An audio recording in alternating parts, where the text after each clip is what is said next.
salihah.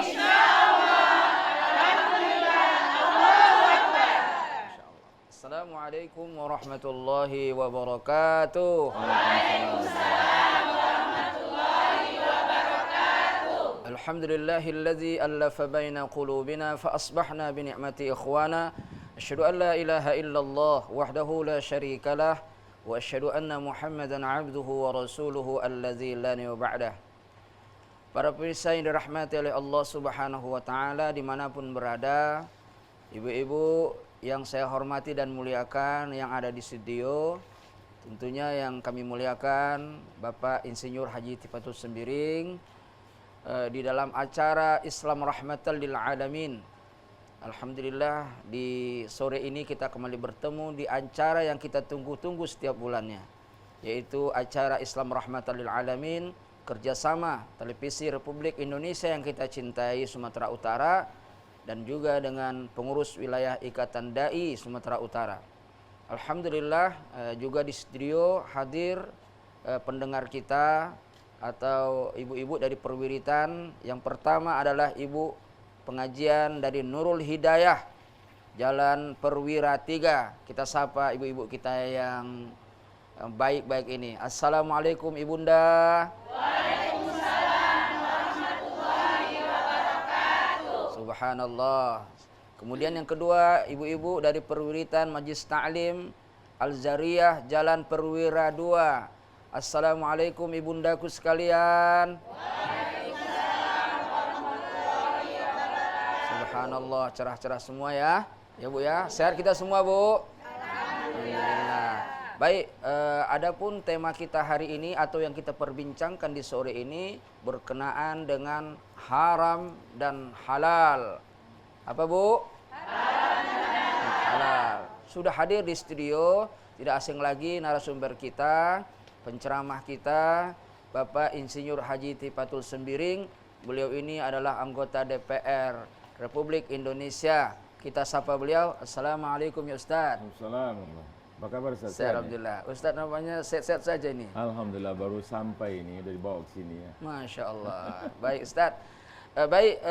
Untuk selanjutnya kita dengarkan dulu paparan dari Pak Ustadz, Pak Tifatul Sembiring. Apa itu haram dan apa itu halal ya? Apa hubungannya dengan kehidupan kita sehari-hari? Nanti Bu, kalau seandainya khususnya yang di studio ya, kalau ada yang mau dipertanyakan, kami buka kesempatan untuk bertanya dari yang dijelaskan oleh Pak Tifatul Sembiring. Baik, kepada Pak Tifatul kami persilakan. Ya, Assalamualaikum warahmatullahi wabarakatuh. Waalaikumsalam warahmatullahi wabarakatuh. A'udzubillahi minasyaitonirrajim. Bismillahirrahmanirrahim. Alhamdulillahirabbil alamin. Alhamdulillahilladzi arsala rasulahu bil huda wa dinil haqq liyudhhirahu 'ala dini kullih walau karihal musyrikun wa kafa billahi syahida. Asyhadu an la ilaha illallah wahdahu la syarikalah wa asyhadu anna Muhammadar Rasulullah wa rasuluhu la nabiyya ba'da. Allahumma shalli ala sayyidina Muhammad wa ala alihi washabbihi ajmain. Amma ba'du. Faqala Allah Ta'ala fil Qur'anil Karim, a'udzu billahi minasyaitonir rajim. Bismillahirrahmanirrahim. Ya ayyuhalladzina amanu kulu mimma fil ardi halalan thayyiban wa la tattabi'u khutuwati syaitan innahu lakum aduwwum mubin. Shadaqallahu azim. Gadis Bandung berseragam coklat, biar mendung tetap semangat. Ibu semangat ya. Masalahnya gini juga Ustaz, kalau kita naik Gunung Merbabu, jangan lupa membawa panci. Kalau udah bercakap di depan ibu-ibu, mulut ini rasa terkunci. Nah, itu pembukaan dulu supaya enggak termenung kita gitu Bu ya. Baiklah, insyaallah tema kita hari ini, sore hari ini adalah mengenai halal dan haram. Ini penting. Ya, ini sangat penting. Tadi saya buka dengan surat Al-Baqarah ayat 172. Wahai orang-orang beriman, makanlah oleh kalian ya makanan yang halal. Halalan thayyiban. Di samping halal juga baik bagi tubuh. Oh, jadi ada yang halal tapi tak baik bagi tubuh Ustaz? Ada.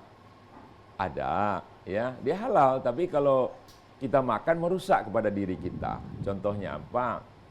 Kolesterol dah tinggi dah, ya. Dia di atas 300, ya maksimum 180, 200. Kita masih makan jeroan.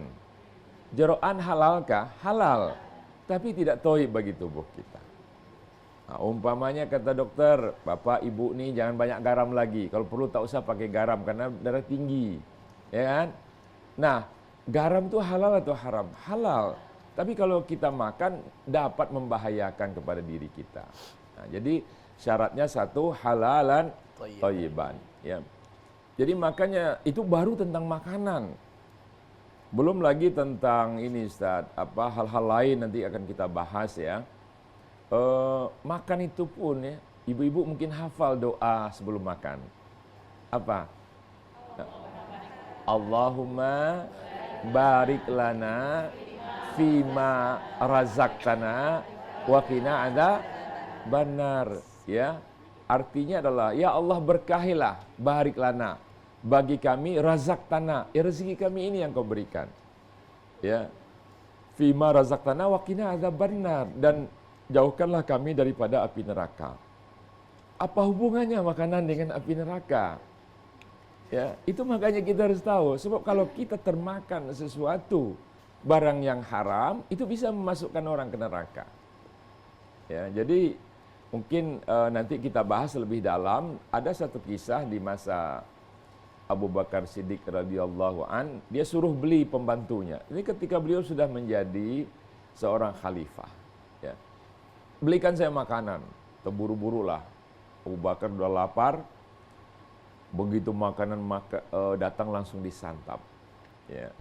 Nah, ketika disantap, si pembantu terheran-heran. Biasanya Abu Bakar ini sangat teliti tentang makanan. Tanya dari mana halal atau haram. Karena dia berdiri di situ, ayo mak, ada apa dengan kau? Kau sudah makan belum? Sudah ya Amirul Mukminin. Kenapa diri terus di situ? Ya saya heran, biasanya Tuan ini katanya, tanya dulu asalnya dari mana. Memang kau dapat dari mana? Jadi rupanya pembantu ini dulu mantan dukun.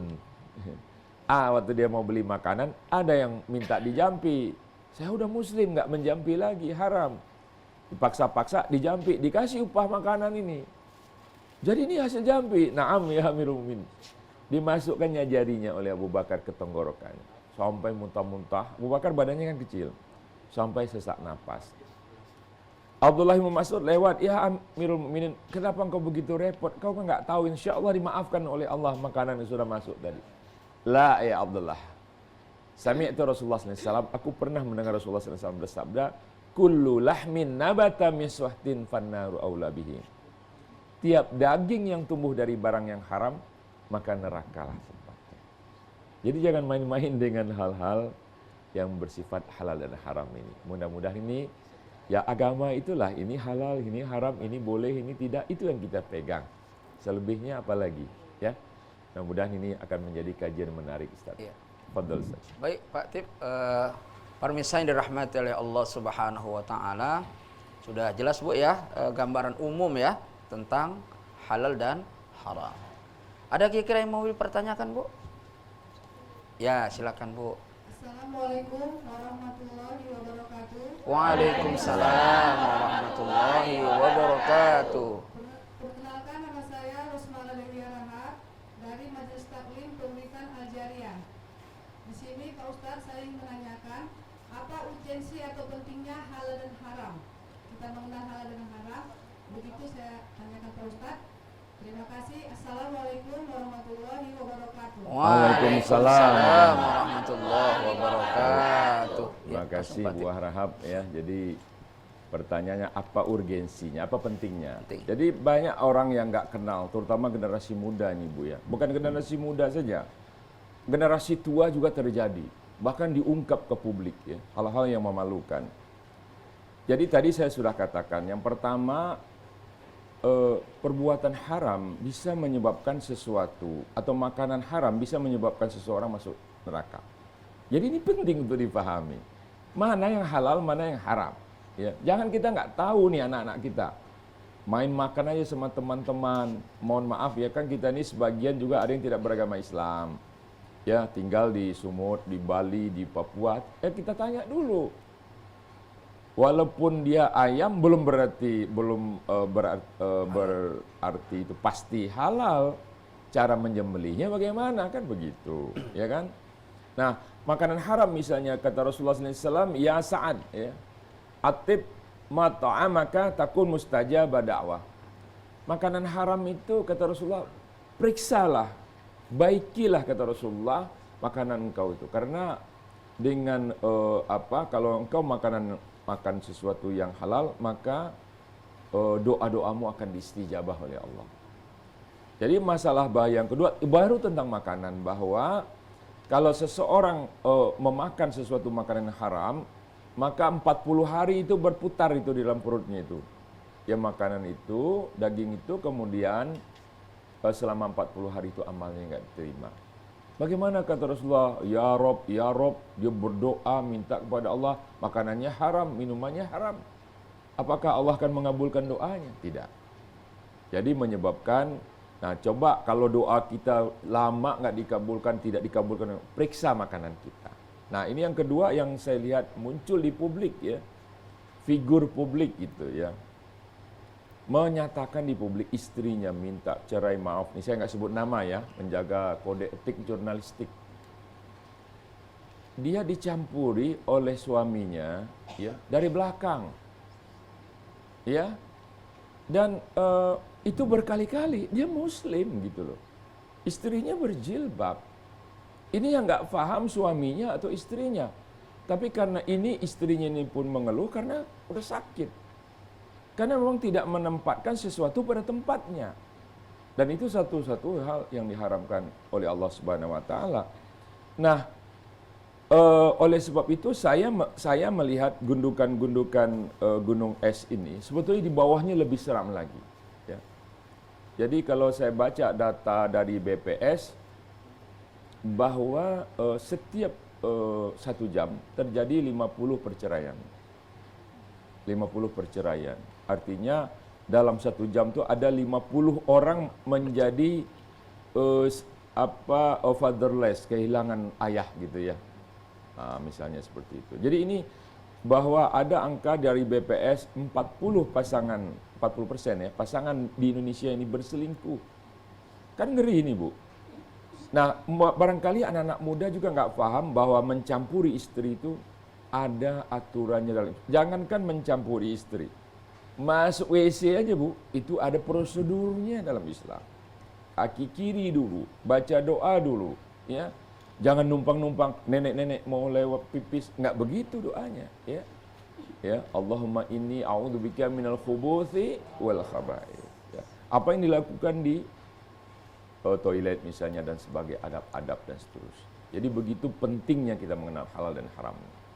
Silakan. Bagi para pemirsa yang dirahmati oleh Allah Subhanahu Wa Taala, ibu-ibu yang saya hormati dan muliakan, ada lagi kira-kira, Bu, yang mau dipertanyakan? Ya, silakan, Bu. Assalamualaikum warahmatullahi wabarakatuh. Waalaikumsalam warahmatullahi wabarakatuh. Nama saya Elvina Nadia dari Majelis Taklim Nurul Hidayah. Saya ingin bertanya Pak Ustadz, apa fondasi kita dalam menentukan sesuatu itu halal atau haram, Ustadz?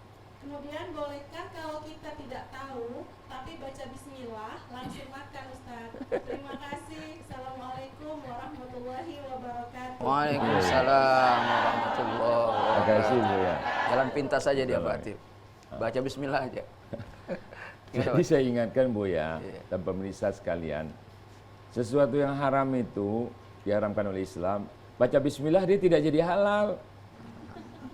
Daging babi misalnya diharamkan dalam Islam, kita baca bismillah, dia tidak jadi halal. Jadi teliti makanan, ya, atib, ya, periksa kata Rasulullah, perbaiki. Ya, atib itu dari kata thayyib, ya, perbaiki makanan kalian. Jadi itu yang pertama. Nah, siapa yang menentukan halal atau haram itu? Ya Allah dan Rasulnya. Nggak boleh kita nebak-nebak sendiri. Ini halalnya ini. Ini ibu-ibu barangkali nggak tahu saya. Kalau teman-teman tuh sering ke daerah-daerah yang non-muslim, katakan tuh harus hati-hati. Atau ke luar negeri. Karena katakanlah di luar negeri itu, saya lihat pembunuhan sapi itu, Ustaz, Iya. lembu, Lembu. itu tidak disembelih. Kalau untuk non-muslim, cuman dimasukkan aja ke sini, istilahnya ditembak ke otaknya itu, dimasukkan besi, tek, memang mati dia, tapi darah tak mengalir. Nah, dalam Islam ini tidak dihalalkan makanan-makanan seperti itu. Jadi tidak bisa. Nah, kata Rasulullah, kata Allah Subhanahu wa taala ya dalam Al-Qur'an, "Qul Allah adzina lakum am ala Allahi taftarun?" Apakah Allah sudah memberikan izin kepada kalian mengatakan ini halal, ini haram? Jadi kita harus tanya kepada Allah.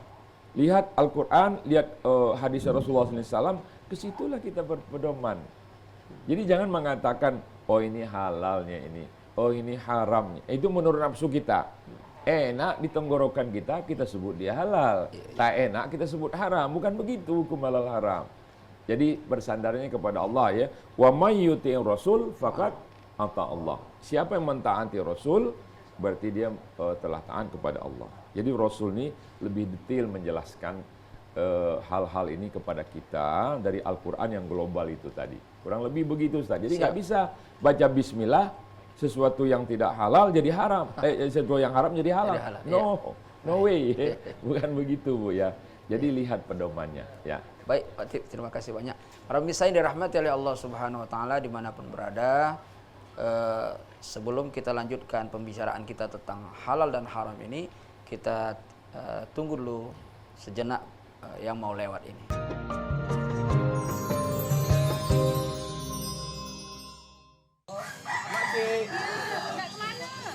Oh, adik-adik ini tidak tahu tentang budaya Melayu. Lagi posisi Pak ya. Assalamualaikum Pak.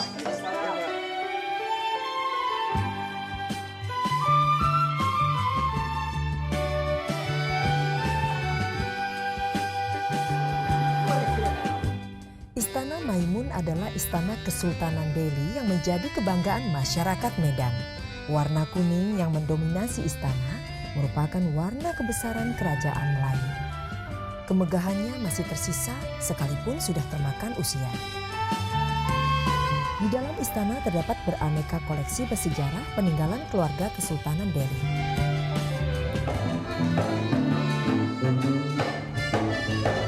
Di sini kita dapat menikmati budaya Melayu yang mengagumkan. Istana Maimun, warisan budaya Indonesia.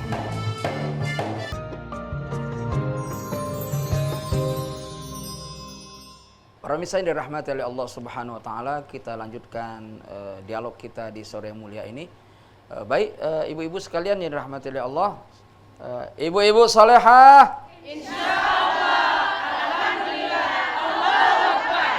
Tetap semangat ya Bu ya. Baik, ada lagi yang mau ditanyakan kepada Pak Tip ini? Ya, silakan Bu.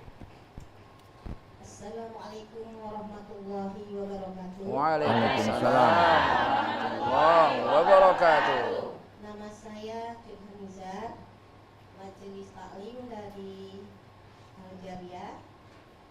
Di sini saya ingin bertanya, bagaimana hukum fikih tentang makruh, dan mohon penjelasannya Pak Ustaz. Ya. Demikian dan terima kasih. Wabillahi taufiq wal hidayah. Wassalamualaikum warahmatullahi wabarakatuh. Waalaikumsalam. Masuk saja. Masalah makruh nih Pak Ustaz. Iya. Jadi hukum kalau kita bicara halal dan haram, dia tidak hitam putih begitu ya. Kalau kita bicara ke fikih, hukum fikih itu lahir dari pendapat ataupun kodifikasi dari para ulama yang beristinbat, ya, yang mengambil dari Al-Quran dan Sunnah, hadis-hadis Rasulullah SAW. Nah, itu apa dasarnya. Jadi fikih itu dibuat oleh ulama, hukum itu. Oh, Ustaz, kenapa kita nggak langsung aja Al-Quran dan Sunnah, hadis Nabi, kan kita udah bisa baca. Mampu nggak? Ngerti apa ora, kan gitu. Lah baca Quran aja masih tak ya, terbata-bata. Mau mengambil itu lagi, ya ambil saja dulu yang sudah ada ini, dan itu sangat banyak kodifikasinya, ya.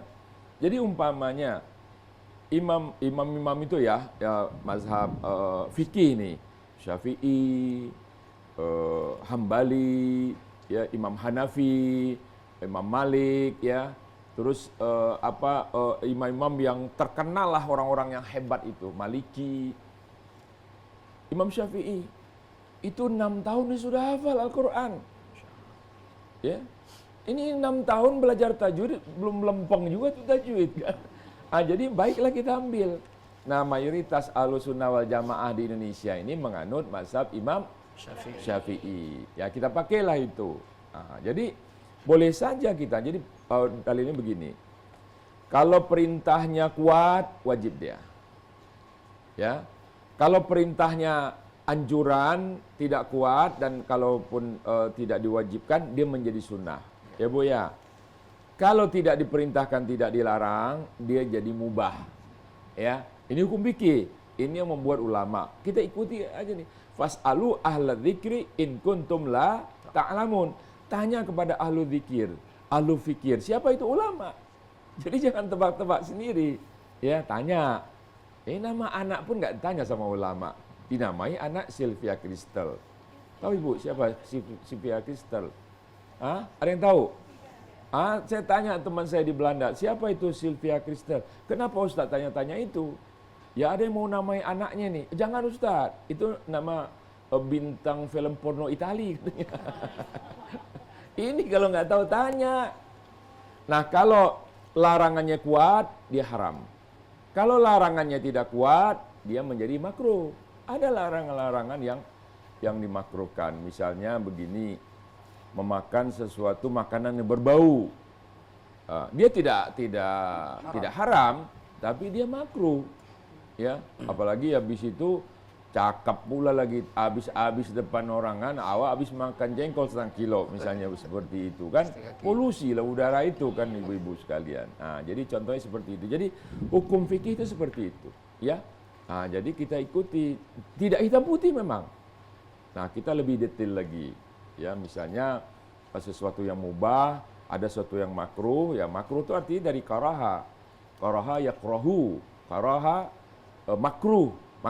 Karaha itu benci, ya la ikraha fiddin, ya atau paksaan, terpaksa bisa juga berarti. Tapi karaha makruh itu sesuatu yang dibenci oleh Allah.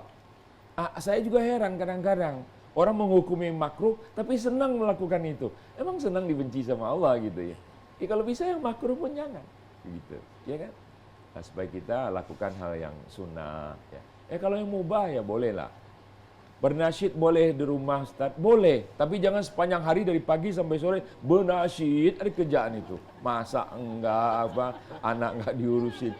Jadi haram dia kan karena menelantarkan yang lain, gitu Ustaz. Baik, subhanallah, sangat jelas sekali ya Bu ya tentang kondisi makruh ya. Baik, ada lagi yang mau ditanyakan Ibunda? Ya. Assalamualaikum warahmatullahi wabarakatuh. Waalaikumsalam warahmatullahi wabarakatuh. Perkenalkan, nama saya Ani Rohani Sinaga dari Majelis Taklim Nurul Hidayah. Saya ingin bertanya Pak Ustadz tentang hal-hal apa saja yang penting kita lakukan dalam halal dan haram ini Pak Ustadz. Terima kasih. Assalamualaikum warahmatullahi wabarakatuh. Waalaikumsalam warahmatullahi wabarakatuh. Ini penting Ustaz. Apa yang harus dilakukan ini, Ya. Pak Tip? Jadi hal-hal apa saja tentang halal haram, sebetulnya Bu terus terang ini, ya. Kitab tentang halal haram itu Yusuf Qaradawi tebalnya segitu. Belum lagi kitab-kitab yang lain. Al-Quran juga berbicara tentang halal haram. Hadis-hadis Nabi berbicara tentang halal haram. Jadi banyak sekali bacaan ini. Tapi paling tidak acara kita ini merangsang kita untuk sadar dan hati-hati terhadap sesuatu yang halal dan haram. Jangan, Ustaz, ini pemewanya setan nih. Yang haram aja susah sekarang Ustaz. Ini kan pemilu setan. Padahal yang berkah itu adalah yang halal. Mengenai apa saja? Yang pertama Ibu Sinaga tadi, Boru Sinaga, yang pertama yang penting itu soal akidah. Hati-hati kita, jangan bermain-main. Ini berbahaya sekali akidah. Meleset sedikit bahaya kita. Akidah ini pondasi. Yang kedua masalah ibadah Bu. Jadi jangan, maaf ya, sekarang ini orang tuh karena mungkin mau terpilih jadi kepala daerah, jadi gubernur, wali kota, bahkan presiden. Orang ada acara rohani, agama lain ikut juga di situ. Mereka juga tidak mengharapkan kita beribadah di tempat mereka. Lakum dinukum wali din.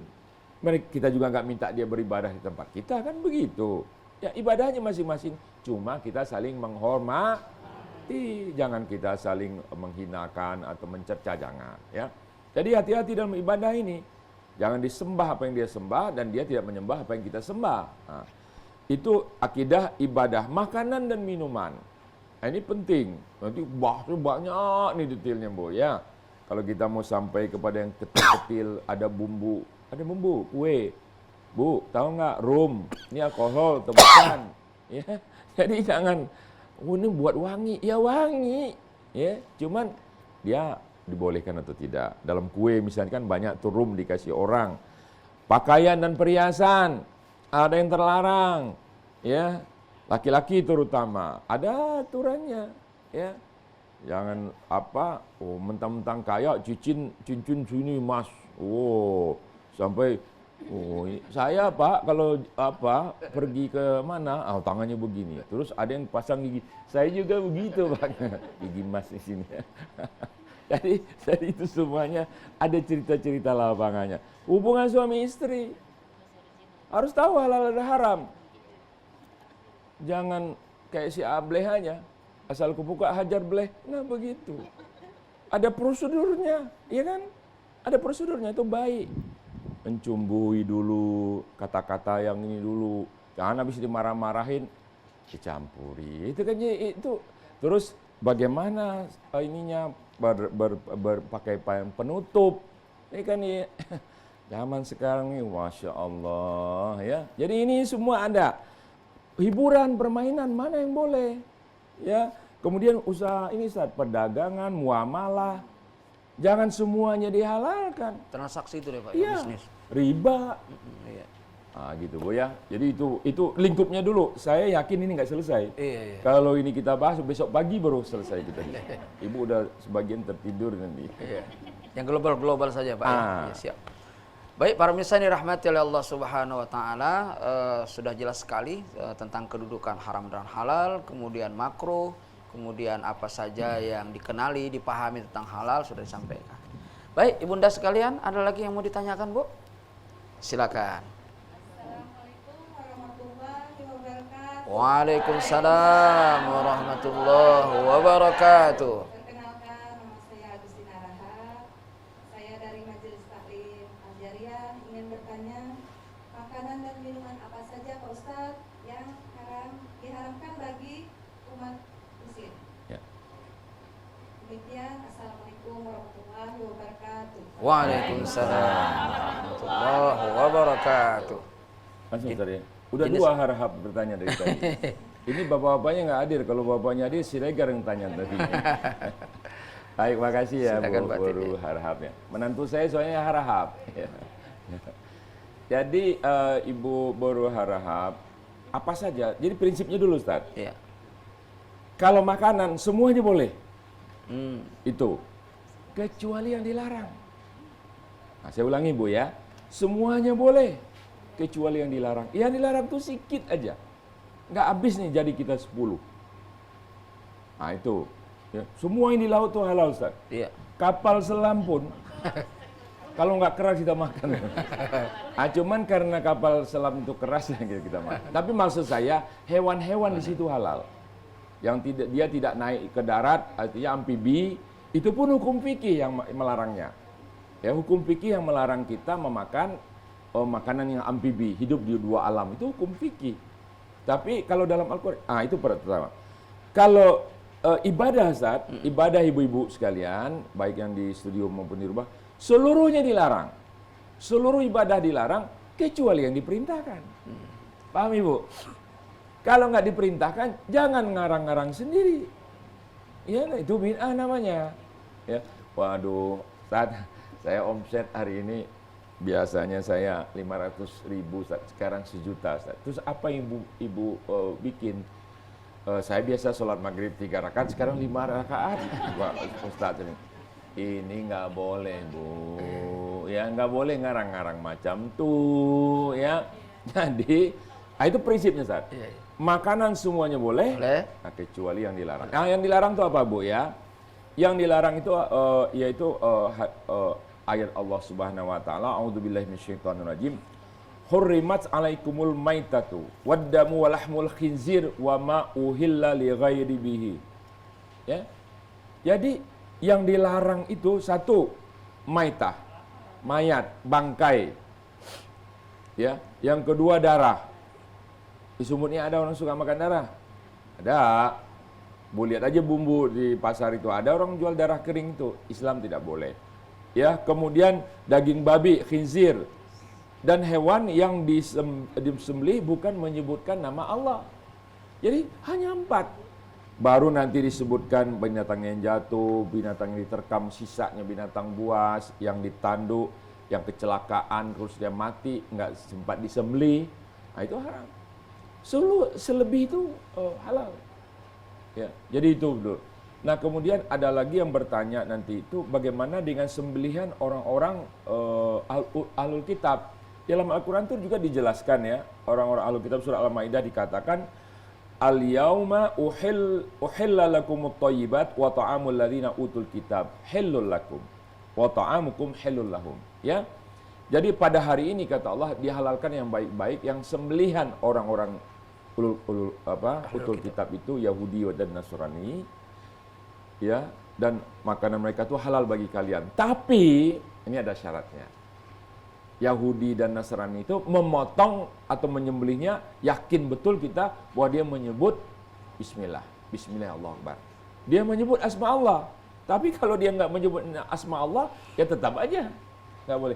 Jangankan Yahudi dan Nasrani, Muslim aja memotong tapi tidak membaca Bismillahirrahmanirrahim, dia tidak halal. Ya. Jadi ini hati-hati makanan dan minuman. Selebihnya selain itu, ya nanti di hadis ada beberapa seperti anjing, ya, seperti yang lain-lain, binatang buas, di fikih, binatang yang sifatnya bermusuhan dengan manusia. Itu karena membahayakan, ulama mengatakan itu haram. Ya, jadi jangan ibu suka goda-godain harimau. Ya, harimau lagi diam dicolok-colok pakai lidi. Nah, jangan Bu ya. Apalagi memakan dagingnya kan susah tuh orang berburu harimau. Ya, jadi itu termasuk yang diharamkan menurut hukum fikih. Ya Bu ya. Baik Pak. Para misa yang dirahmati oleh Allah Subhanahu wa taala, sebelum kita lanjutkan diskusi kita, dialog kita di sore yang mulia ini, kita ikuti iklan yang berikut ini.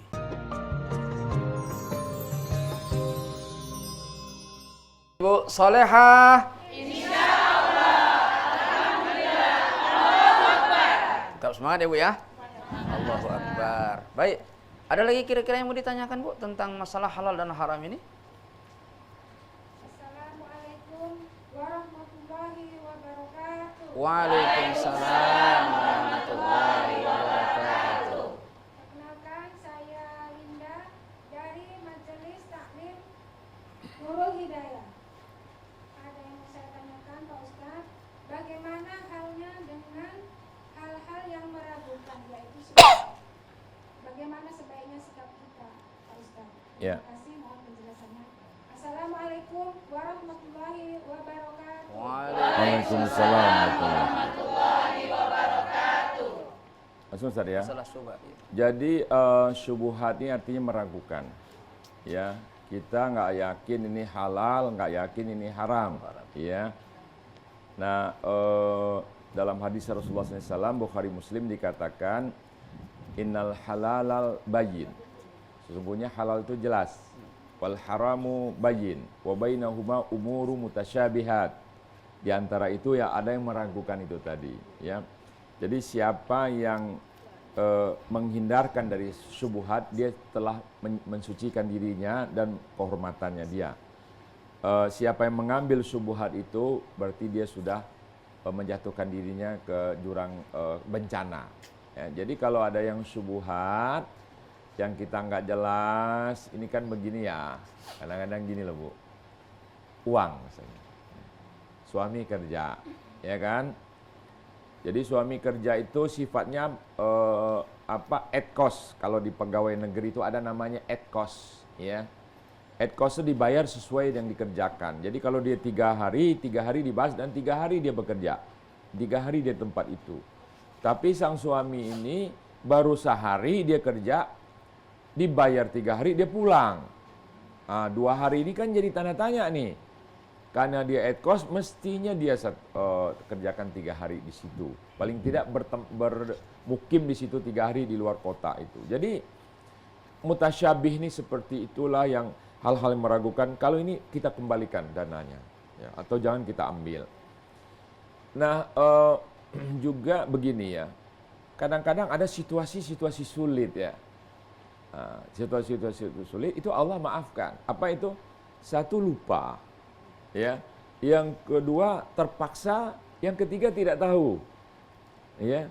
Jadi terpaksa kita, misalnya udah 2 hari ini nggak makan di hutan, pilih mati atau ya ada nih babi lewat-lewat dari tadi, begitu kan? Babi kan haram tuh, tapi nggak ada lagi yang mau dimakan. Kita panah tuh kena gitu. Ya makanlah sedikit aja. Jangan pas dimakan pakai kecap begitu terasa enak jadi bertambah-tambah. Nah, itu nggak boleh. Sekadar mengatasi, cari lagi, usaha terus, ya. Jadi katakan seperti itu, terpaksa atau lupa kita. Kita lupa bahwa ini nggak boleh. Bisa aja lagi situasi-situasi tertentu. Atau kita imam tidak tahu. Betul-betul tidak tahu, ucapkan istighfar. Tanya sekali lagi kepada ahli dzikir. Tanya kepada ulama, ini boleh atau tidak, ya. Tanya ustadz, tanya tuan guru, tanya buya gitu ya. Luar biasa yang subat ini Pak ya. Oh ya. Baik, para pemirsa dirahmati oleh Allah, ibu-ibu yang saya hormati dan muliakan. Ada kira-kira lagi mau ditanyakan, Bu? Ya, silakan. Assalamualaikum warahmatullahi wabarakatuh. Waalaikumsalam warahmatullahi wabarakatuh. Nama saya Azriani dari Majelis Taklim Nurul Hidayah. Saya ingin bertanya kepada Ustadz, kalau tentang pakaian, apa saja yang dilarang Ustadz? Demikianlah pertanyaan saya sudah dengan Assalamualaikum warahmatullahi wabarakatuh. Waalaikumsalam warahmatullahi wabarakatuh. Langsung saja. Langsung Pak, tentang pakaian. Jadi pakaian ini yang penting nutup aurat dulu. Pertama, poin aurat, ya. Laki-laki itu auratnya dari pusar sampai lutut, ya, kata hadis Rasulullah SAW, hadis Ahmad dan Baihaqi, fa inna ma tahta surrati ila rukbatihi minal aurah.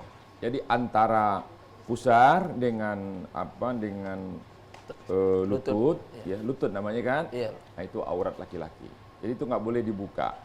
Jadi sebetulnya kalau laki-laki itu ditutup sini sampai sini, dia udah boleh sholat. Cuman kalau dia datang ke masjid nggak pakai baju, cuman pakai celana kulot gitu Bu ya, kira-kira kata orang macam mana? Ya. Gira baru. Demam ini orang.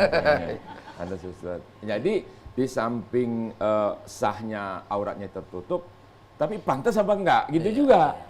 Jadi hati-hati Bu. Ada halal haram, ada pantas atau tidak? Pantas. Pantas. Masa sholat seperti itu ya? Pada saf depan pula tuh, ya orang ragu. Ya. Belakang betatok pula sikit dulu bekas tobat ya. Nah, udah disetrika pula misalnya seperti itu. Oh ini bukan tato Ustaz, nyangkut dulu di pohon. Nah lain lagi itu ya. Nah kemudian lanjut ke perempuan. Wanita itu seluruh tubuhnya itu adalah aurat, kecuali muka dan telapak tangan. Dalam Al-Quran disebutkan, a'udzubillahi minasyaitonirrajim, ya ayyuhan nabi kulli azwajika wa banatika wa nisa'il mu'minin yudnina alaihin min jalabibihinna. Wahai Nabi, kata Allah, katakanlah kepada istrimu, kepada anak-anak perempuanmu, kepada wanita-wanita yang beriman, supaya dia menutupkan jilbabnya ke seluruh tubuhnya. Orang kita ini memahami jilbab ini kerudung. Padahal jilbab itu adalah pakaian yang longgar. Pakaian yang longgar itu jilbab. Cuman kalau kita nggak ngaji ya begitu. Mana jilbabnya? Jilbab itu kita anggap kerudung. Ya. Jadi walaupun dia tertutup semua, tapi tidak boleh juga bagi perempuan terlihat lekuk tubuhnya. Ya, kata Rasulullah, dia tidak akan mencium bau surga nanti. Ya. Jadi kalau bagi laki-laki seperti itu, bagi perempuan juga seperti itu. Yang kedua adalah bahwa yang biasa terlihat itu muka telapak tangan itu paling ringan ya. Jadi ada fikihnya itu macam-macam. Bahkan ada fikih yang mengatakan laki-laki perempuan tidak boleh ketemu sama sekali. Begitu hijabnya. Jadi hijab itu batas maksudnya. Ada yang boleh ketemu. Kalau kita lihat orang-orang di Asia Selatan, di Afghanistan, di Pakistan, di India, itu dipakai cadar. Yang enggak hanya ada lubang-lubang kecil aja. Nah, sampai sekeras itu. Dan juga kalau yang diharamkan juga adalah laki-laki menggunakan pakaian perempuan. Kita lihat sering di TV kan, buat lawak-lawakan. Atau perempuan berpakaian laki-laki. Lebih sempit pula, lebih ketat pula celana jin itu. Ya, awak menunduk terus kejedot kening awak kan. Awak tak lihat juga ya jarang-jarang pula tampak gitu kan. Nah ini laki-laki ini normal sebetulnya. Normal laki-laki tertarik kepada perempuan-perempuan. Tapi ada tertarik kepada laki-laki, tapi ada aturannya.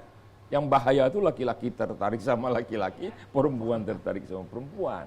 Nah, jadi oleh sebab itu tidak boleh pakaian laki-laki menyerupai pakaian perempuan atau sebaliknya. Itu Bu ya. Baik. Ada satu lagi Bu, singkat aja Bu. Ya, silakan Bu. Assalamualaikum warahmatullahi wabarakatuh. Waalaikumsalam.